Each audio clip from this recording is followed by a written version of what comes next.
समझिए, हम अभी तक कल जो है नीति शास्त्र को आसानी से समझ रहे थे कि नीति शास्त्र ये है। इतने-इतने ढांचे हो सकते हैं, इतने मायने हो सकते हैं।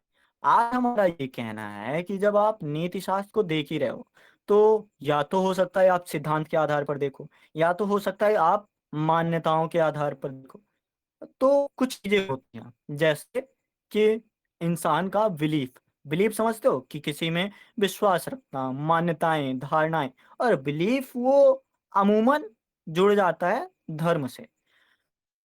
दूसरी बात, मूल्य मूल्य मतलब कि धर्म से तो जुड़ा है, ठीक है, लेकिन उस धर्म से जुड़े होने के बावजूद भी कौन सी ऐसी चीजें हैं जो आपको उस आदत से जोड़ दे रही हैं, उस चीज से जोड़ दे रही हैं जो आपके साथ बना हुआ है।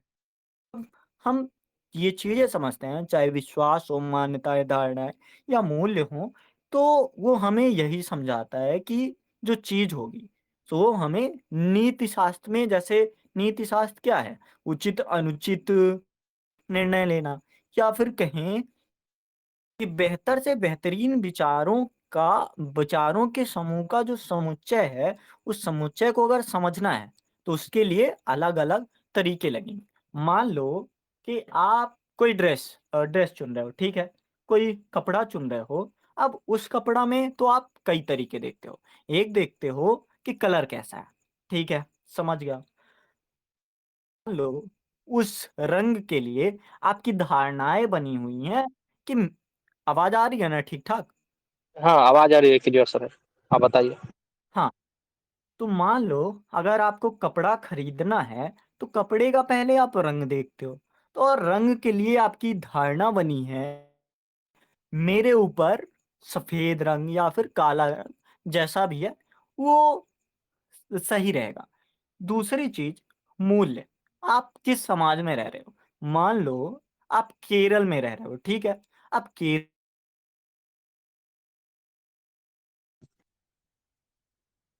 फिर सर आपकी पे वॉइस जो कट रही है। आद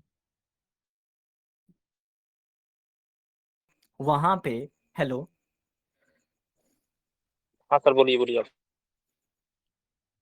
हाँ, वहाँ पे जो मूल्य आपका विकसित होगा, वो धारणाओं पे विकसित तो है, पर धारणाओं से ऊपर उठ के वो मूल्य को भी थोड़ी प्राथमिकता दे रहा है। तीसरी चीज़, मानदंड भी देखोगे, मानदंड में क्या-क्या फिट है या नहीं है। दूसरा, सामने वाले पर ये इम्प्रेशन जमा पाएगा या नहीं जमा पाएगा, तो इसके लिए बहुत सारे मानदंड हैं।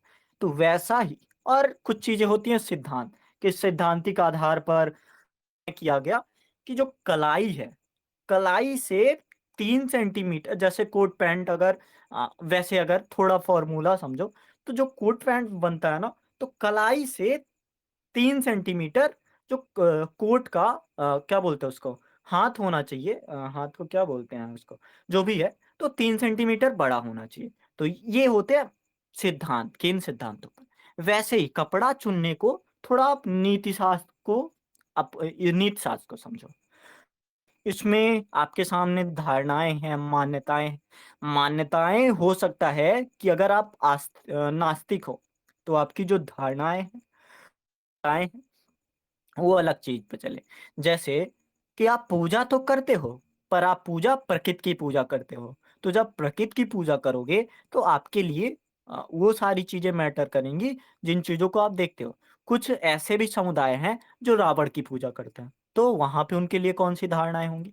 तो वहाँ पे जो बिलीफ सिस्टम, उस सिस्टम को आप कहाँ तक ले जा पा रहे हो? जैसे मूलतः अगर मूल्य जो है भौमिक होगा, तो जो धारणाएँ होनी चाहिए, वो धारणाएँ ऐसी हों जो पृथ्वी के जीवन को अस्तित्व में ला पाएँ या फिर उसके लिए टेंट हो पाएँ।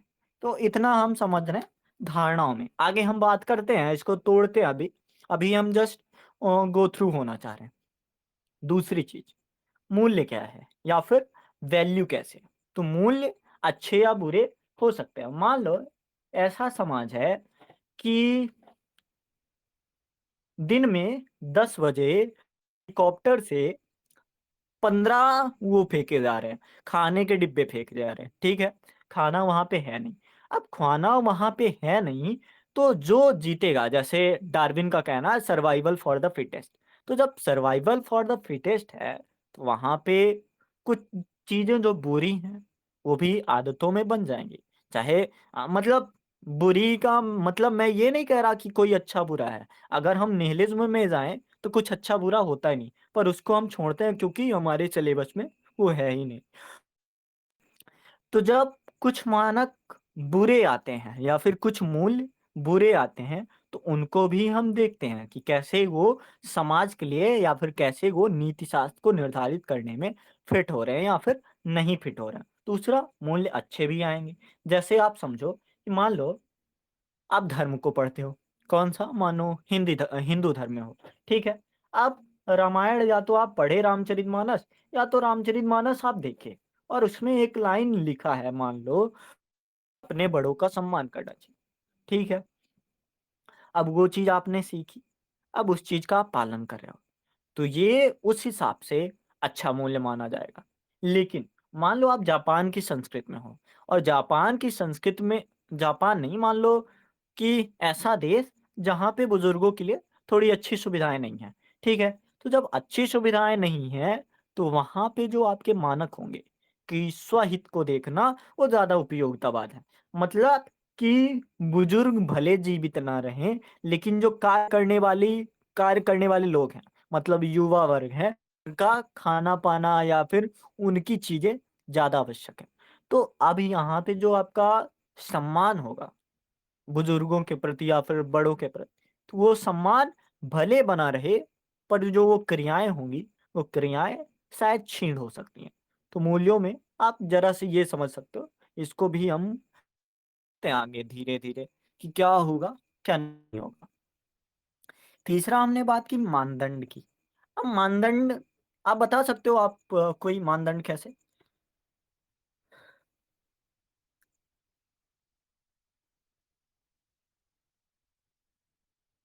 मानदंड कोई बता सकता है कि कैसे? जैसे मान लो कि आपका व्यवहार कुछ बन रखा है, व्यवहार को आप मूल्य समझ के चलो। तो आपका व्यवहार कोई बन रखा है, अब उस व्यवहार के लिए कोई मानदंड तय है, कोई नॉर्म्स हैं। मतलब वैल्यू तो है आप में, मूल्य तो है, अच्छा-बुरा जैसा भी हो। बट आपके लिए एक मार्गदर्शन करने वाली सामाजिक अपेक्षाएँ हैं। मान लो आपका वैल्यू बन रखा है कि रात को पढ़ना चाहिए, दिन को सोना चाहिए। ऐसे मूल्य बन रखे हैं या फिर अपने शरीर पर ध्यान नहीं देना चाहिए।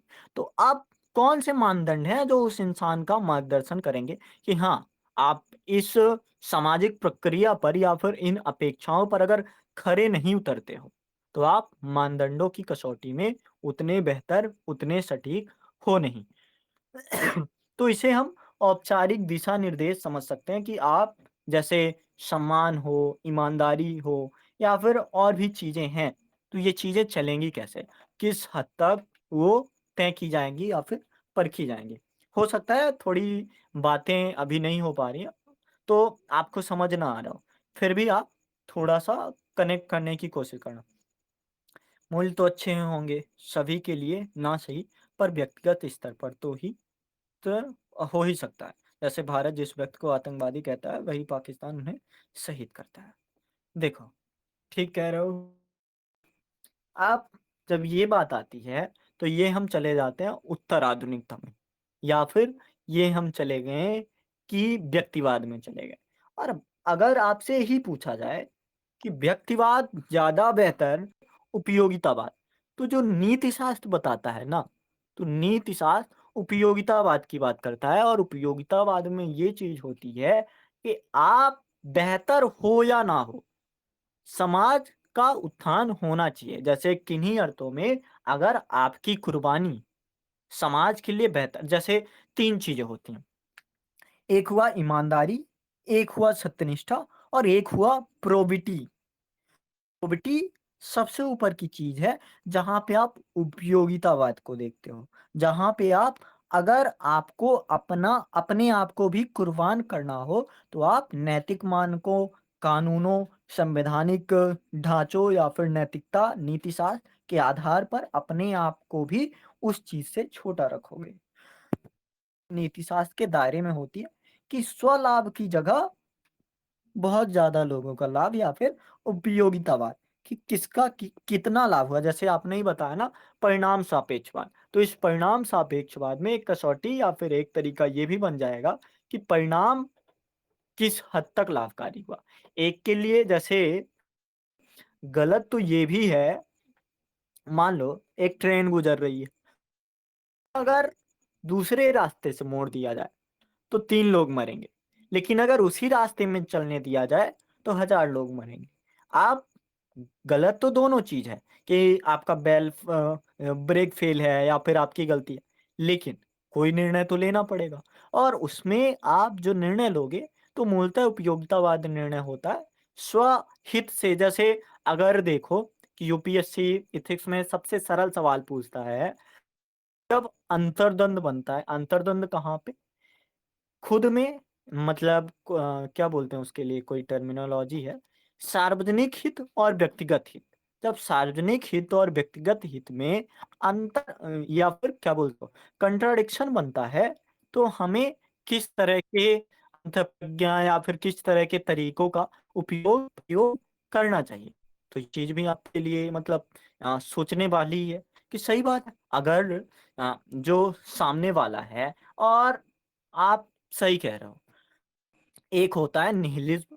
निहिलिज्म में कहा जाता है कुछ अच्छा बुरा नहीं है, अच्छा और बुरा हमने बना रखा है।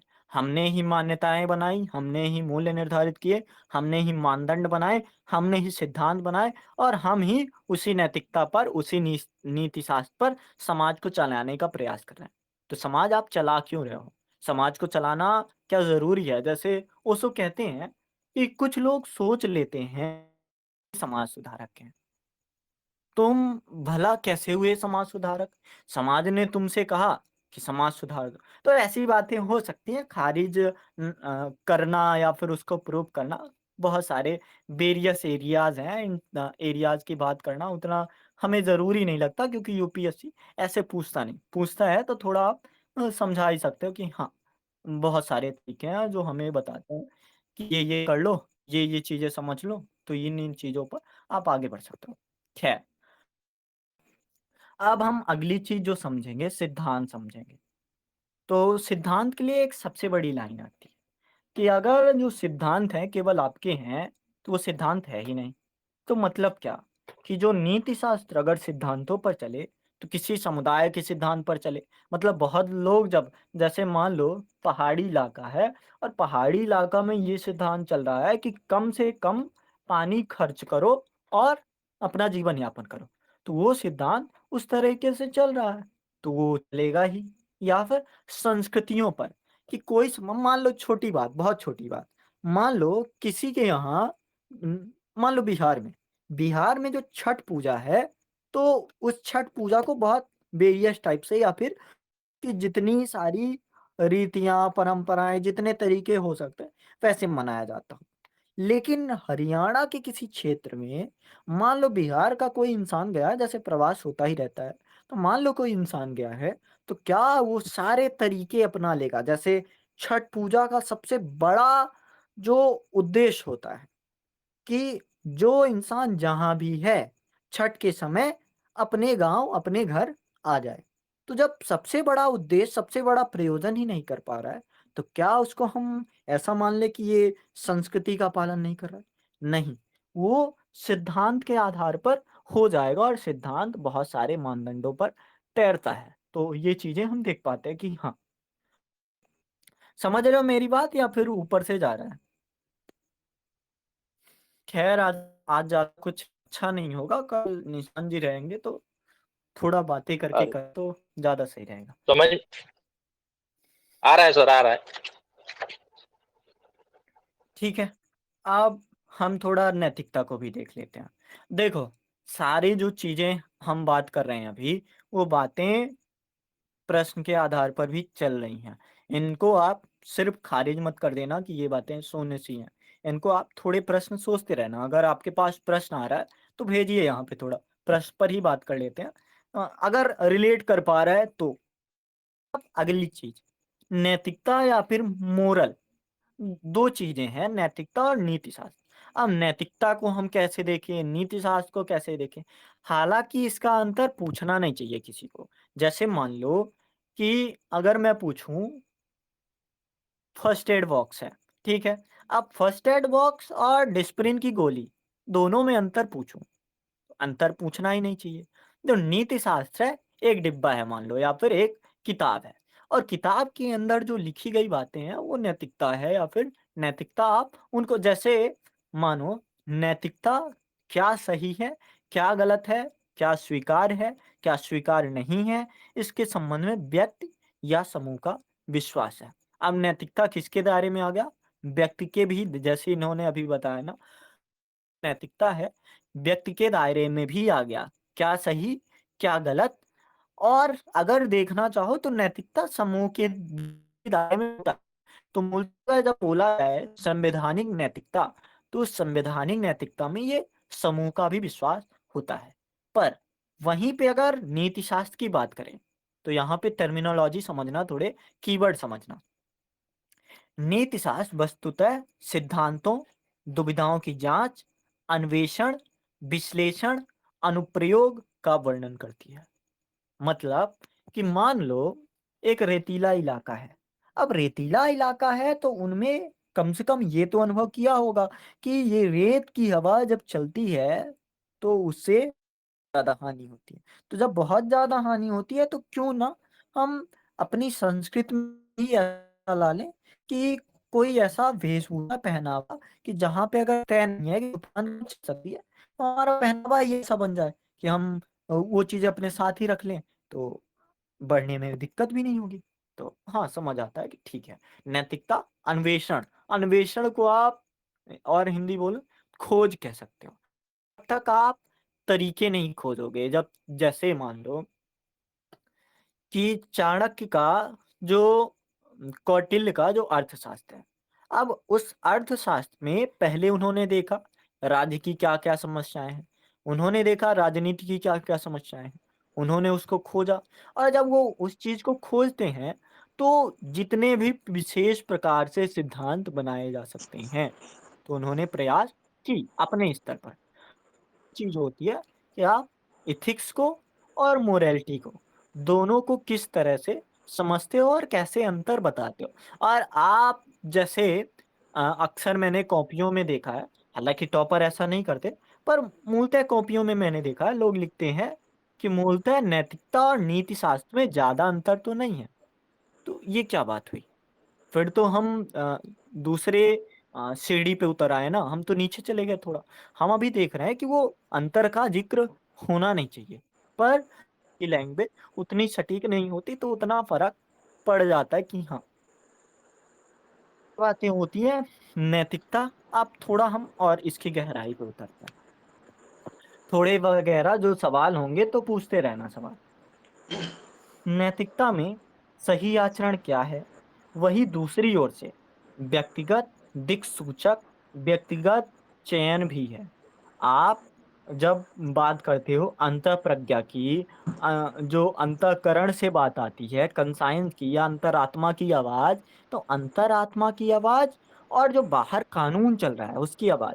जैसे मान लो कानून बोल रहा है कि अगर ये, जैसे सोच के देखो, अगर 18 साल से ऊपर की जो लड़की है तो उसके लिए हम पोक्सो एक्ट नहीं चला सकते। लेकिन आपका दिल कह रहा है कि अगर पोक्सो एक्ट के हिसाब से इसको हम कानून में रखते हैं या फिर इसकी हम जांच पड़ताल करते हैं, तो जो गुनहगार है उसकी पहचान बहुत जल्दी तरीके से हो जाएगी। तो बहुत सारी चीजें हमें समझ आती हैं कि हाँ, जो नैतिकता है उस नैतिकता में आप स्वविवेक का भी इस्तेमाल कर सकते हो। कुछ बोलना है तो बताओ नहीं, सर। मैं प्रश्न पूछता हूँ सर, आप थोड़ा आप बढ़ते रहिए। क्या लिखा है? नैतिकता और नीतिशास्त्र जुड़ा है। जैसे निजी जीवन के लिए नैतिक मूल्यों का प्रभाव सामाजिक नैतिकता पर पड़ेगा। जैसे एक बालक को परिवार से मिले संस्कार आगे चलकर समाज को प्रभावित करेंगे। ठीक है। मान लो जैसे एक बालक को घर में संस्कार मिले हैं अभेदवाद का, मतलब आप किसी में कौन छोटा है बड़ा है जातिवाद में भेद ना करो, ठीक है। समाज ये बोल रहा है, जैसे मान लो यूएसए को ले लो। अब यूएसए में जो हिंदू हैं या फिर जो इंडियन हैं, तो उनके लिए अलग कानून चल रहे हैं अभी वर्तमान में, लेकिन जो दूसरे हैं उनके लिए अलग कानून चल रहे हैं। तो अभी तो आपने सीखा था कि इंसान ही है, सब लोग ह्यूमन ही है। तो जब ह्यूमन है तो हम ये चीज क्यों, तो टकराव भी हो सकता है, पर उस टकराव में बहुत बार ऐसा पाओगे कि हमेशा वो नीति शास्त्र कैसे ना कैसे सामंजस्य बैठा लेता है, क्योंकि नीति शास्त्र अक्सर हालांकि बहुत ज्यादा जटिल जो चीजें हो जाती हैं, जैसे जब धर्म की बात हो जाती है, तो धर्म की बात में जैसे शबरीमाला मंदिर की बात कर लो, उसके लिए इतनी बड़ी बात कोई नहीं थी कि आप उसके लिए केस लड़ो विवाद बड़ा हो जाए, नहीं बड़ी बात नहीं थी। पर की बात आती है, रूढ़ियों की बात आती है, परंपराओं की बात आती है, तो वो जो बदलाव होगा वो बदलाव इतना आसान नहीं है। जैसे अभी धर्म के नाम पर छोड़ो, थोड़ा समलैंगिकता की बात करें। जब समलैंगिक मामले में आए तो नैतिकता कहता है कि यार अभी अगर साइंटिफिक तरीके से देखो तो इसमें उसकी कोई गलती नहीं है, ठीक है, या हार्मोन की गड़बड़ी थी या फिर हार्मोन की अधिकता थी जिसके कारण उसका ऐसा रूप मिला। आप हार्मोन की गड़बड़ी जो वास्तव में तुम्हारी गड़बड़ी थी, उसकी सजा उस इंसान को दो जो थर्ड जेंडर या फिर समलैंगिक रूप में आ गया, तो क्या ये बात फिर सही हो जाएगी? तो यहाँ पे कुछ अभी जो देश हैं या फिर कुछ जो समाज है, उन समाजों में दिखता है नहीं, ये चीजें थोड़ा तो और लचीला होना चाहिए। और अगर लचीला नहीं होगा तो वास्तव में जो नीति शास्त्र था उसका आधार अगर यही है कि बेहतर से बेहतरीन मानकों को, सिद्धांतों को अन्वेषण करके, विश्लेषण करके, अनुप्रयोग करके, दुविधाओं की जांच करके, नैतिक सिद्धांतों पर परख करके, व्यक्तिगत विश्वासों को तौल करके, नियमावली नैतिक दर्शन के अध्ययन करके, आप आदि आदि आदि चीज को अगर संदर्भित करते हो, तो उसमें भी अगर आप समाज को बड़ा बताने की कोशिश या फिर जबरन कोशिश करते हो, तो ये बातें थोड़ी खारिज होनी चाहिए। तो यही चीजें हैं जिनको आप बता सकते हो। और कोई चीज बताओ, कोई दिक्कत? हालांकि आज अ, हम इतनी बात करते हैं क्योंकि मुझे भी थोड़ा समझ नहीं आ रहा कि जब हम आगे बढ़ ही रहे हैं तो थोड़ा प्रश्नों का आधार क्यों नहीं ले रहे हैं। तो हालांकि अभी 9 बज गए हैं, मुझे थोड़ा कुछ और भी काम है। तो अगर कहूँ तो अब आगे की चीज हम कल करते हैं, कल निशान जी भी आ जाएंगे, तो आपकी समझ थोड़ा और बेहतर बनेगी।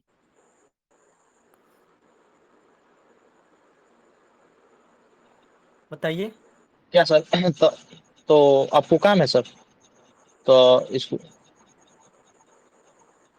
नहीं कोई सवाल हो अगर तो पूछ सकते हो, नहीं तो फिर हम बंद करते हैं अभी। सर, आज हो जैसे भी नहीं कल पाया बहुत ज्यादा। हम्म, हाँ। जैसे कल सर प्रश्न था उस पर थोड़ा देखे तो, कल जैसे अपने सर प्रश्न दिया था कि क्या किसी व्यक्ति को अपने निजी लाभ के लिए झूठ बोलना नैतिक रूप से उचित हो सकता है यदि किसी इससे किसी को हानि नहीं पहुंचती है तो? दूसरा प्रश्न था सर, क्या आप कठिन परिस्थितियों में सामूहिक भलाई के लिए व्यक्तिगत अधिकारों का हनन करना नैतिक रूप से स्वीकार्य है? ठीक है। अब देखो इन प्रश्नों को हम कैसे समझेंगे, कैसे मैं सोच पा रहा हूँ कि मान लो एक इंसान 4 दिन से भूखा है, ठीक है, 4 दिन से भूखा है, और वो किसी स्टोर में, जनरल स्टोर में जाके चोरी कर लेता है। आप कह दो पेट के लिए चोरी कर रहा है तो वो बात नैतिक हो जाएगी? नहीं, वो बात नैतिक नहीं है या फिर नैतिकता के दायरे में नहीं आती। स्वहित के लिए या फिर किसी भी तरीके से करे, वो नैतिकता के दायरे में नहीं आती। क्यों नहीं आती आप जैसे समझो, फिर ऐसा सभी कहेगा कि आप 2 रोटी के भूखे थे, मैं 20 रुपए का भूखा था। कोई कहेगा कि मैं एक गाड़ी मेरे पास नहीं थी और मुझे यहाँ से शहर जाने में दिक्कत हो रही थी, इसलिए मैंने गाड़ी के शोरूम में जाके गाड़ी चोरी कर ली। किया अपने लिए। आप अगर छोटी चीज़, छोटी गलती या फिर छोटी चोरी आप नैतिकता के दायरे में डाल दे रहे हो कि अगर स्वयं का भला होगा या फिर मान लो किसी दूसरे के लिए ही कर रहे हो कि 3 दिन से भूखा था। ऐसी कहानी आपने उसमें सुनी होगी। क्या बोलते हैं हितोपदेश या फिर है ना पंचतंत्र, उसमें ऐसी कहानी आपने सुनी होगी। तो क्या ये चीज़ नैतिक है? नैतिकता के दायरे में नहीं है। अगर आप अगर ऐसी चीज़ें बताने लगोगे, ऐसे कारण बताने लगोगे, तो ये अराजकता की स्थिति पैदा कर देगा और जैसे ही अराजकता की स्थिति पैदा होगी, वैसे ही जो नीति शास्त्र का बना-बनाया ढाँचा है, वो अपने आप ही क्षीण होता चला जाएगा। तो वो चीज़ हम समझते हैं कि नहीं, सर मेरे हिसाब अगर से कि हाँ। हुँ। सर अगर इसको देखें तो इस प्रश्न जैसे बता रहे थे उपयोगितावादी दृष्टिकोण से मैंने लिखा है उस आधार पर सर, तो ये नैतिक हो सकता है। लेकिन सर आगे के देखो, लिए परेशानी हो सकती है। देखो जैसे आप शब्द ही गलत बोल रहे हो कि अगर वो अपने लिए झूठ बोल रहा है तो उपयोगितावादी नहीं, व्यक्तिवादी दृष्टि से वो अच्छा हो सकता है। लेकिन व्यक्तिवादी दृष्टि कभी भी नीति शास्त्र नहीं बन पाई है। नैतिकता ज़रूर बन जाए कि जैसे कोई-कोई इंसान होता है कहता है मेरा अपना धर्म है, मैं अपने धर्म को मानता हूँ, मेरे धर्म में ये है कि मैं चार्वाक दर्शन को मानता हूँ और चार्वाक दर्शन क्या बोलता है कि यावत जीवेम सुखिम जीवेम और मुझे सुख नहीं था कि मेरे पास जो मखमल का गद्दा है वो नहीं था। तो मैंने जनरल स्टोर पे गया, मैं किसी मॉल पे गया और मखमल का गद्दा लिया। निजी लाभ है, चारबाग दर्शन आपका कह रहा है, ज़रूर कह रहा है। लेकिन सर्वमान्य क्या है या फिर सार्वभौमिक क्या है? जो अगर आप बहुत लोगों के द्वारा जैसे नीति शास्त्र क्या है? अन्वेषण करना, परख करना, खोजना, उस चीज़ को तौलना, परखना, मानदंड होंगे, सिद्धांत होंगे, तरीके होंगे। अब जब इतने चीज़ों पर देखोगे, तो वो जो साइंटिफिक तरीका है या फिर अंतरात्मा है, वो भी कह देगी कि काट के तकिए पे सो जाओ। पर ऐसी चीज़ें जैसे ये लाइन किस लिए बनी कि जितनी चादर होनी चाहिए, उतना ही पाँव पसारना चाहिए। इसका कारण यही है कि अगर आप चादर बड़ी ढूँढने लगोगे चादर को आप वैसे समझो कि जितनी आपकी क्षमता है। तो अगर आप क्षमता से ज़्यादा करने की कोशिश करने लगोगे, तो नीति शास्त्र के दायरे से वो बाहर चला जाएगा। और जैसे ही ये सवाल आता है, क्या किसी व्यक्ति को अपने निजी लाभ के लिए झूठ बोलना नैतिक रूप से उचित हो सकता है, यदि इससे किसी को हानि नहीं पहुँचती? मानो एक लाइन अगर ना जुड़ी होती, तो मेरी सारी बातें सही थी। लेकिन जो दूसरी लाइन है, यदि इससे किसी को हानि नहीं पहुँचती, ये थोड़ा-सा एरिया दे देता है। क्या एरिया दे देता है कि अगर किसी को हानि नहीं पहुँचती, मानो कि आप झूठ बोल रहे हो, क्या झूठ बोल रहे हो कि कल रात मैंने खाना खा के मैं सोया हूँ, ठीक है? अपने घर में ऐसा बता रहे हो। आप है तो ये झूठ, खाना आपने नहीं खाया है, लेकिन आपकी माँ को संतोष हो गया कि आप दिल्ली में रहते हो, आप बाहर रहते हो, पर छोटा-सा झूठ जो आप कल चला लोगे, कल सुबह ही आप जाओगे, ब्रेड खरीदोगे, बटर खरीदोगे और बढ़िया-सा सैंडविच बना के खा लो, ठीक है? वो जो थोड़ा-सा सुकून है या फिर थोड़ा-सा लाभ आप झूठ बोलकर दूसरों को दे पा रहे हो या फिर हानि किसी की नहीं हुई। हानि सिर्फ़ इतनी है कि आज आपके पास ऐसी स्थिति नहीं बनी है जिसमें आपको झूठ अगर आप झूठ नहीं बोलते हो, तो हो सकता है कि माँ का जो लाडला बेटा है, अब माँ पूरी रात चिंता करते रहें। तो हो सकता है ऐसी चीज़ें तो कभी-कभी आप ऐसी चीज़ें थोड़ा बता सकते हो। लेकिन एग्ज़ाम्पल इतने छोटे देने नहीं होंगे, थोड़े बड़े एग्ज़ाम्पल देने होंगे। तो उसी तरह आप इसको भी तौल लेना कि हाँ, इस हिसाब से अगर देखें तो ये बातें हैं, ऐसी-ऐसी बातें हम करेंगे और अगर नहीं करोगे तो फिर बात अधूरी रह जाएगी। दूसरा प्रश्न भी समझ लेते हैं फिर बंद करते हैं।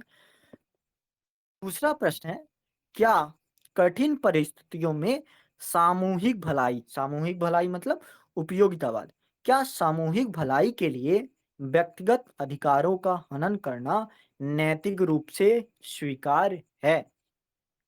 मान लो समाज की भलाई इसमें है सोच के देखो थोड़ा-सा। समाज की भलाई, समाज ऐसा सोच रहा है कि चीन में मान लो दाना नहीं है, ठीक है? चीन में दाना नहीं है तो जो उसका राष्ट्रपति है, सोच रहा है सभी गौरैयों को अगर मार दिया जाए, तो सामूहिक भलाई के लिए ये चीज़ अच्छी हो जाएगी। तो नहीं,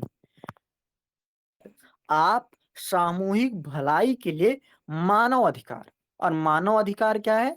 सार्वभौमिक रूप से एक मूल्य मान लो, सार्वभौमिक रूप से उस कछौटी में आता है जिसको आप नीति शास्त्र में डालते हो। और मानव भलाई, चाहे एक की भलाई, जैसे किसी स्त्री के लिए, जैसे एक स्त्री पूरे समाज में खराब चीजें या फिर समाज को बिगाड़ी, ऐसा लोग बोलते हैं, बहुत सारी रूढ़ियां, ठीक है? अब उसकी भलाई के लिए अगर आप या फिर उसको ऐसा सोच लो कि समाज का भला इसमें होगा तो इसको घर के अंदर रखो, तो समाज का भला भले हो जाए, पर वो मानवाधिकार के बाहर चला जाएगा, और जैसे ही वो मानवाधिकार के बाहर चला जाता है तो नीति शास्त्र रूप से स्वीकार भले हो, पर नैतिक रूप से स्वीकार वो नहीं माना जा सकता। उसको आप 3-4 एग्जाम्पल देके समझा दो तो रहेगा। ठीक है, तो कहने का ये सारी बातें हम्म, हैं। सर कहने का मतलब है हुँ। कि जैसे कि कोरोना में हुआ था कि कोविड-19 में कि सभी लोगों ने मास्क पहनना ज़रूरी था, लेकिन हम लोग नहीं पहन रहे थे, तो ये थोड़ा नहीं मान सकते हैं कि हम लोगों का जो नैतिक अधिकार है, नैतिक कर्तव्य है, वो हम पूरा नहीं कर पा रहे हैं, मौलिक कर्तव्य जो। तो ये थोड़ा नहीं, ये कम समय के लिए सही है, कम समय के लिए ज़रूरी है सर, और सरकार ऐसा नहीं करती है, तो लंबे समय के लिए ये हमारे लिए हानिकारक हो सकता है।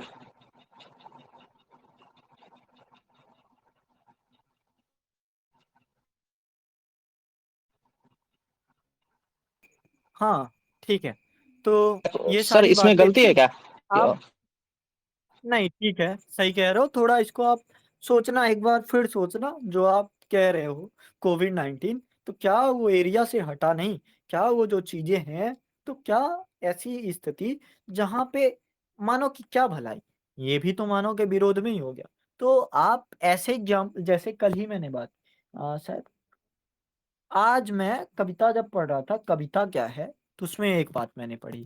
क्या बात पढ़ी? बहुत सारी चीज़ें बता सकते हो, अलग-अलग नाम का प्रयोग कर सकते हो, लेकिन वो नाम परिस्थिति के हिसाब से मैच होनी चाहिए। ये कुछ अर्थों में होगा, लेकिन परिस्थिति क्या है, प्रश्न क्या है, उसको भी थोड़ा-सा आधार समझना होगा कि हाँ, ये चीज़ें हैं।